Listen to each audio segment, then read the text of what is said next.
little do we know, everybody who goes to the beach also brings their own fireworks show. Right. It's a communal fireworks show. The city provides some, but for the most part, it's BYOF. Bring your own fireworks. We were like getting lit on fire. This is the Exploring the National Parks podcast with Dirt in My Shoes. My name is Ash, and I'm a former park ranger and the founder of Dirt in My Shoes. I think that the parks are best seen from the trail, and I'm here to make national park trip planning easy. And I'm John. I carry the kids on the trails, I tell stories, and notice all the things that Ash doesn't care about much, like flowers. Join us as we show you around America's spectacular national parks. We're sharing our favorite places, fun facts, adventures, and misadventures. And we'll even throw in a little trip planning. Let's start exploring.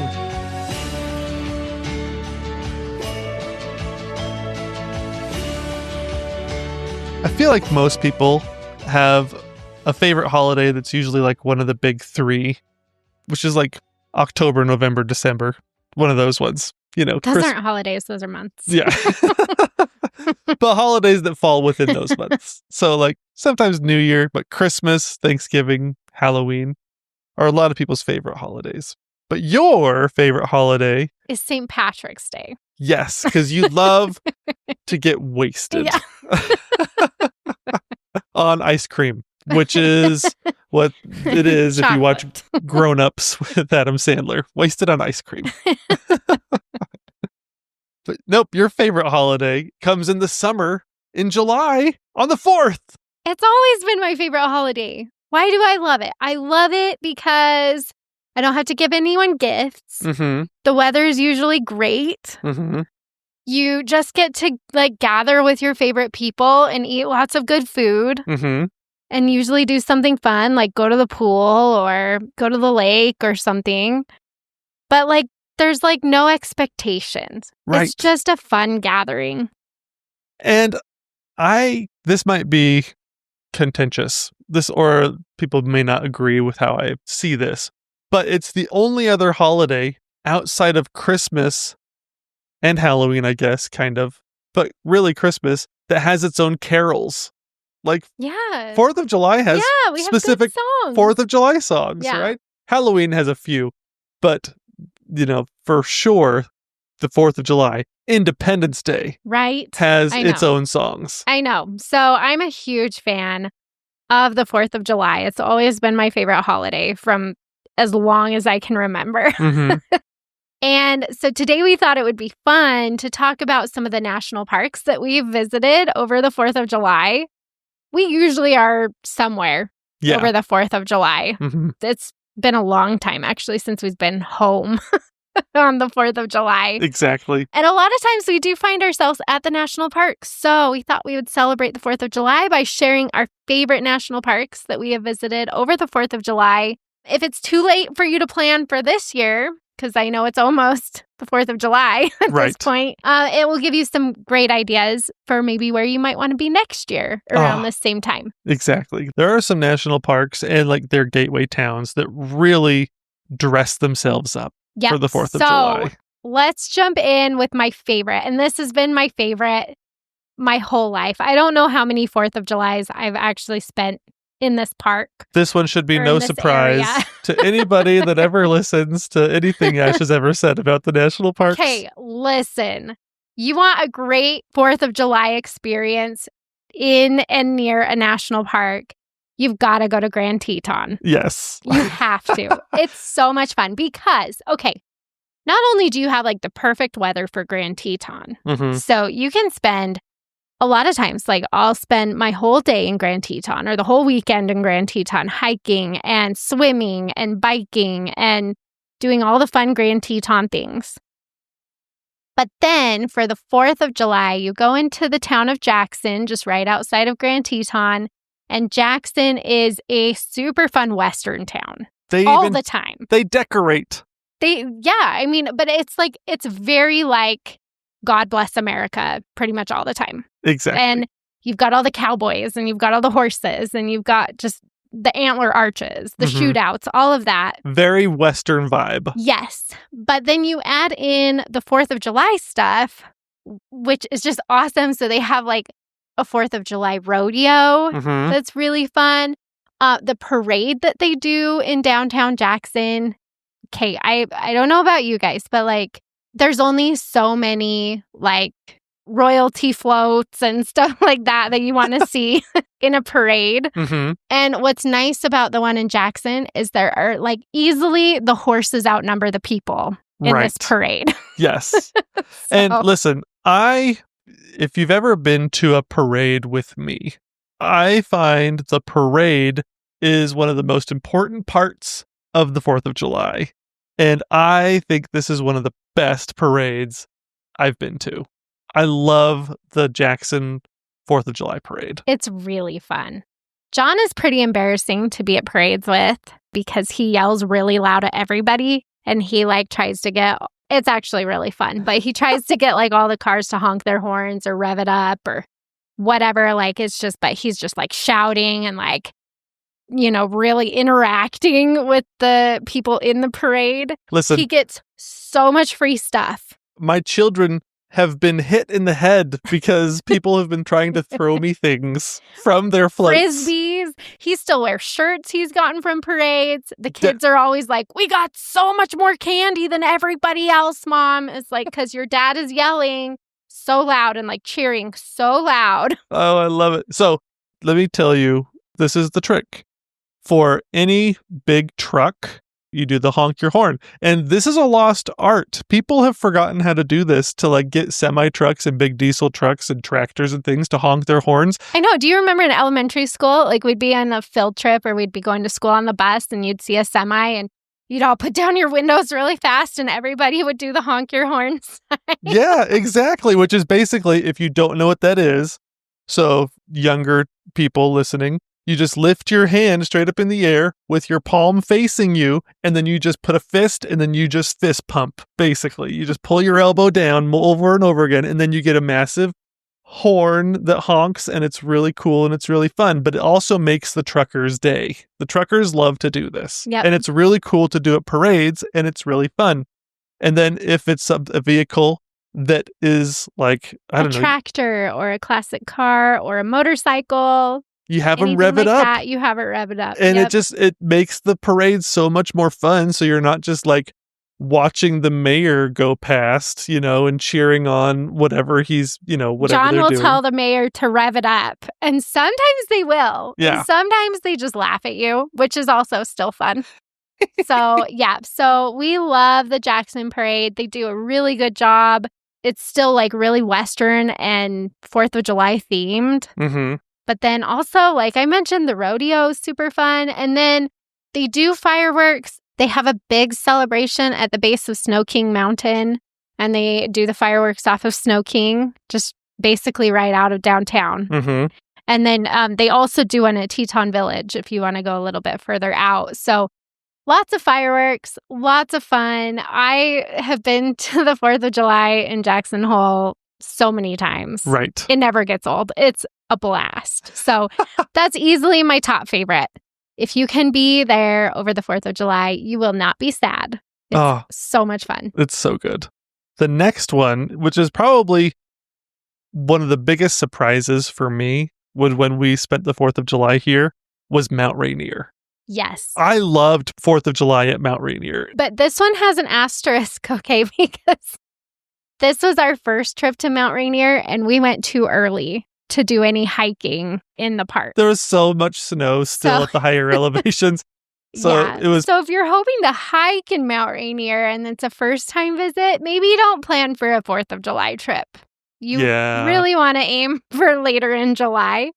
But we got there and we were like, okay, so we can't really hike in Paradise because everything was so covered in snow. You couldn't tell where the trails were. Sunrise, I think, was open, but still very snowy. So again, just like, okay, and there's not a whole lot we can do right now. We even had a hard time seeing the mountain because it was kind of cloudy. But that happens all the time. Yeah, that's true. But anyways, we made the most of it and we were there over the 4th of July. And so we went out to the town of Eatonville, which is out the Ashford side, you know, the side closer to Seattle. And then it's just this small town kind of out there. and they were having a 4th of July celebration. Oh, and man. They had a Neil Diamond tribute band. Oh, my gosh. It was so good. Sorry to cut you off there, No, Ash. 4th of July is really, you have to have Neil Diamond on the 4th of July. Far. We've been traveling far. I have a singing voice that's completely dedicated to Neil Diamond. And it's very raspy. And it makes you want to unbutton the top of your shirt like 3 buttons down and show some chest hair. But it is so good. Little known fact, I went into labor with our son to that song. I was wondering if you were going to share that. There you go. Neil Diamond brought one of my sons into the world. Into America. Into America. We're coming to America. Oh my gosh. So we were there a little bit early, but we went into Eatonville and they have a fireworks show with the tribute band. But the fireworks, we were watching the fireworks with a view of Mount Rainier. Because the mountain is so big that these towns just outside, the mountain is still so high up in the skyline. And it dominates the skyline. It's like leaning over the town. It was amazing. Like. Yeah. It was so cool to have Mount Rainier. It was in the background, but it still felt, like you said, like it was looming over us. Mm-hmm. And then these fireworks just shooting up in that direction too. It's like, so go America. I know. So memorable. Like we just felt really proud. I just felt like, Lee Greenwood, and I'm just so proud to stand up next to you, It was cool. It was really cool. It was really good. Highly recommend. Again, if you're hoping to hike in Mount Rainier, maybe not. But if you're in the area, totally worth it. Our third experience in the national parks over the 4th of July was at Redwood National Park. This is one of the craziest 4th of July parties. Yeah. I've ever been a beach party that I've ever been to. I've been to some beach parties. This one was nuts. So, first of all, it was cold. Yes, it was like 50 degrees maybe that day. And we're talking about Crescent City, which is just north of Redwood National Park. It's the main gateway town. It's where you'll get your groceries and stuff when you're visiting the Redwood. So we're in Crescent City. It's cold and overcast. Mm-hmm. Which I'm like, is this a real 4th of July? No. Right. It was supposed to be warm and sunny. Well, the whole day, we were building up to what we'd heard what was going to happen on the beaches of Redwood National Park along Crescent City. We heard that there was going to be something that happened, the fireworks show. And so the whole day, we kind of did a few things here and there. We went to the parade. We got some lunch. We love Crescent Seafood. It's a delicious restaurant that we love in Crescent City. And anyway, I will never stop singing their praises. I know, so good. So we had a really nice day. Yeah, but we just kind of hung out downtown in anticipation of the fireworks because they said they shoot the fireworks up from the lighthouse or the little, area by the lighthouse. And so everybody goes to the beaches to watch these fireworks. From here on, from this part of the story on, if none of this other stuff had happened, it probably wouldn't have made this list. In my opinion, from what happens here on was so unexpected. So we go to the beaches. So you have the Crescent City just has a giant crescent-shaped beach just north of the national park. It's huge beach, tons of beach area, right? There's nowhere to go, first of all. The parking is absolutely insane. There's no parking. As you drive through Redwood or even you drive through Crescent City, there's so much green, so much forest. And then you never see, you don't know where people live sometimes. And then all of a sudden, the evening comes around Crescent City and it's like, everyone is just, where are these people coming from?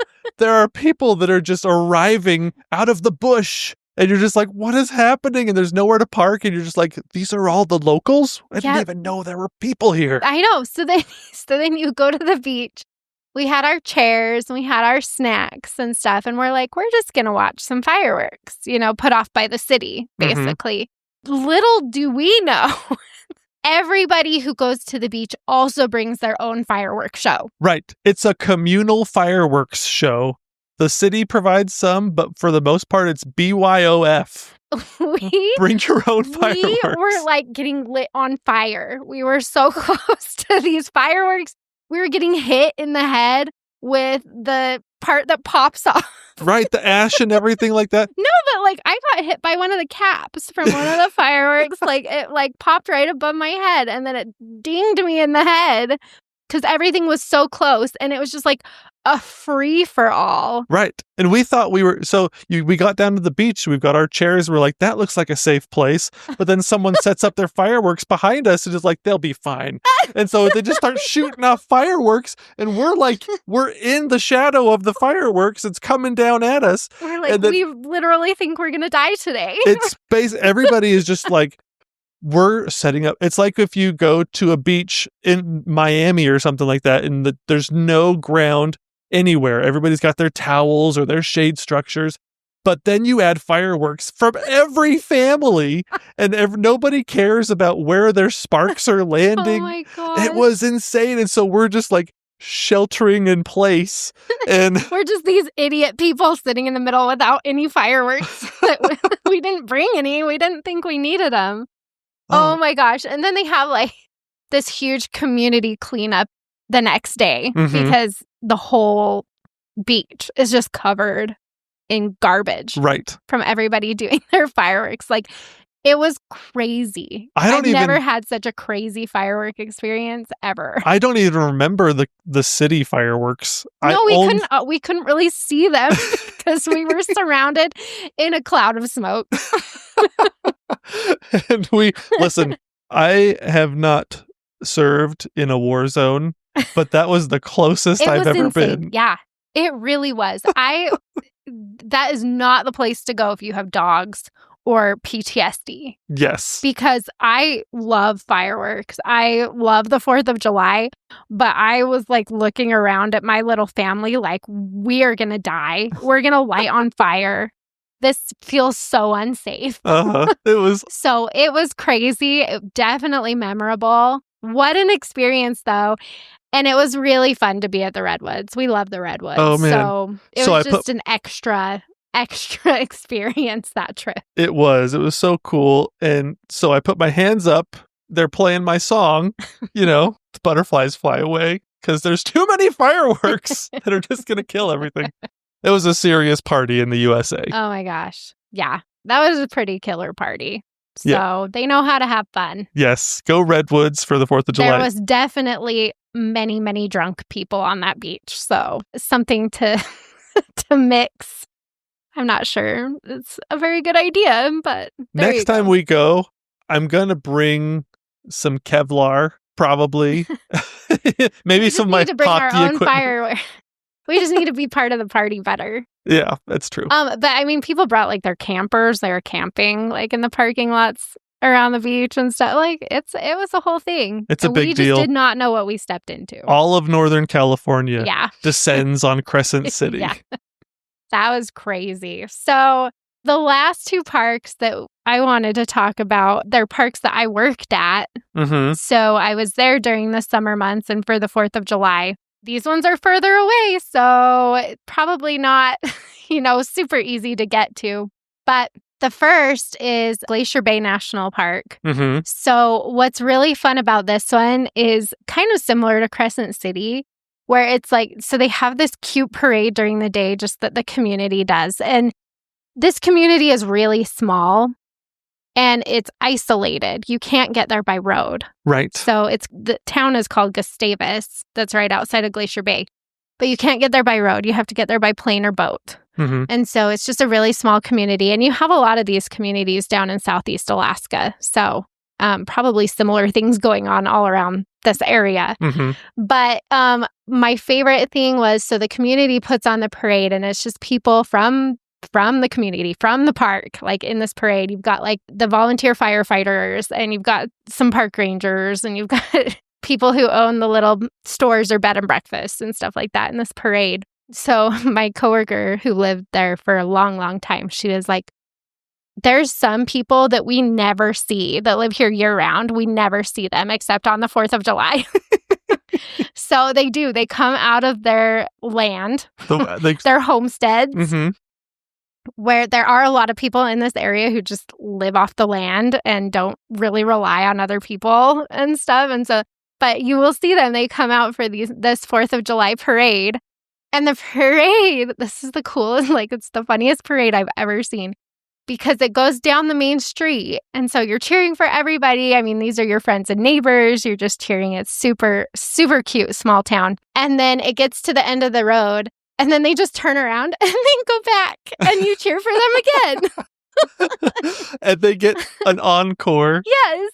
It was so awesome. I just loved it so much. So that was a really unique experience. The other being Denali National Park. So I worked right outside of that national park. There's a little community about an hour north called Nenana, where I have some friends that are from there. And so they have this small community that just is like your good old like down home 4th of July community extravaganza. Nice. So again, you've got like this small town. They do like penny races. So you get the 3-legged races and stuff like that, like all the fun little races, but the kids win pennies. Oh, that's so cool. Yeah, all these little activities and games and stuff for all the kids in the community, and everybody gathers. Everybody's there. And I just like, and then there's like a little soda shop where you can get a milkshake or a soda, and I just loved it. I think I love just that, really like grassroots. Like we just love being together and being with community and seeing all these people come together and do these fun activities. So that was really cool. And you can see Denali from Nenana. So that's awesome. And singing, it's pretty far away, but everybody's playing and singing the 4th of July carols. Yeah, well, and we all went and swam in the river and just had our own like just community party all day.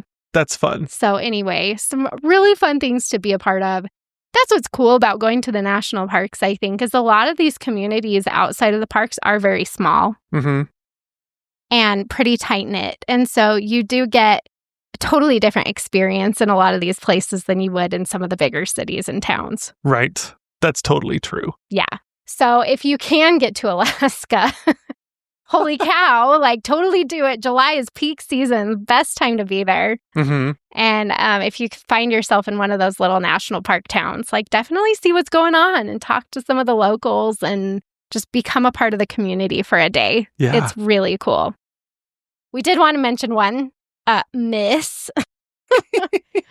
and this is a place that shouldn't necessarily celebrate the 4th of July. It doesn't really count, okay? But it was a funny experience. So we were in Banff National Park up in Canada. Right. Over like the beginning of July for a couple of weeks. And they don't celebrate the 4th of July, obviously. That's weird. I know. I don't know why they wouldn't. Lame. But they do have Canada Day, which is basically their equivalent.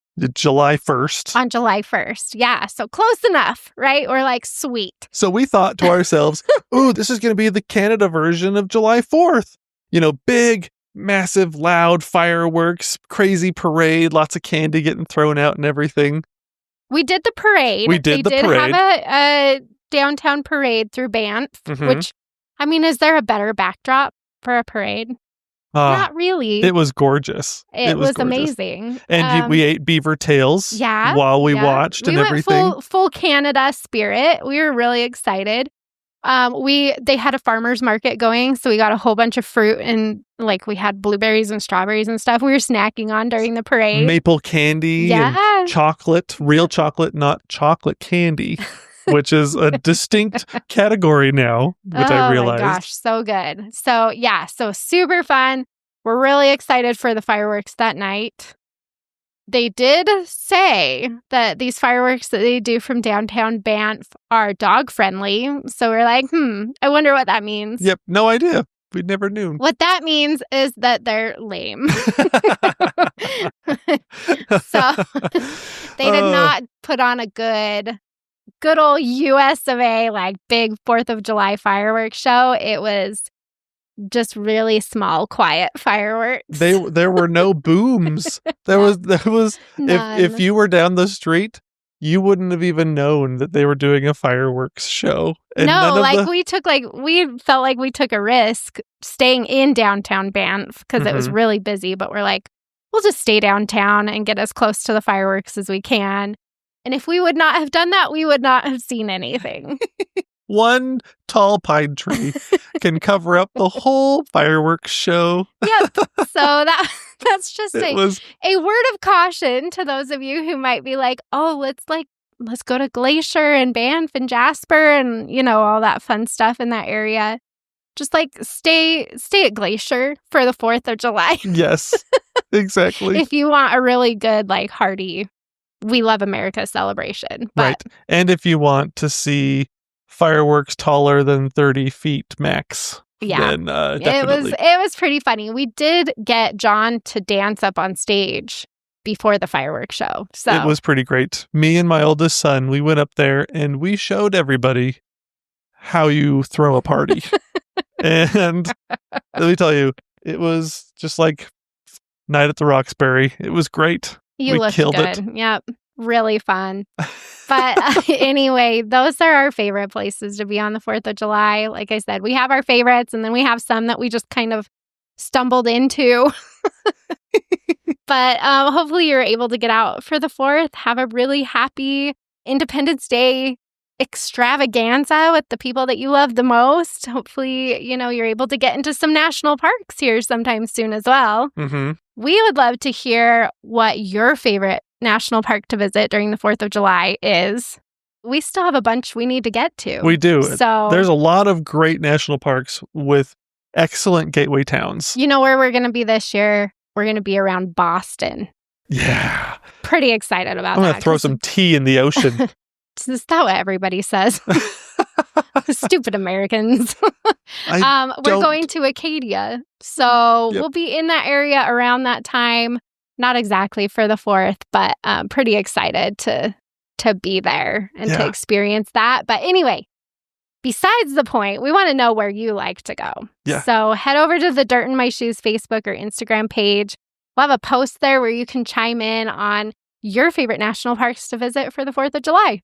Yes. And if you're enjoying the podcast, please let us know. Please give the podcast a 5-star review. We love hearing from you. It helps the podcast and helps people learn that, hey, there's a great National Parks podcast they want to listen to, or they can learn about great 4th of July places to visit. And if you get a chance, go get some dirt in your shoes.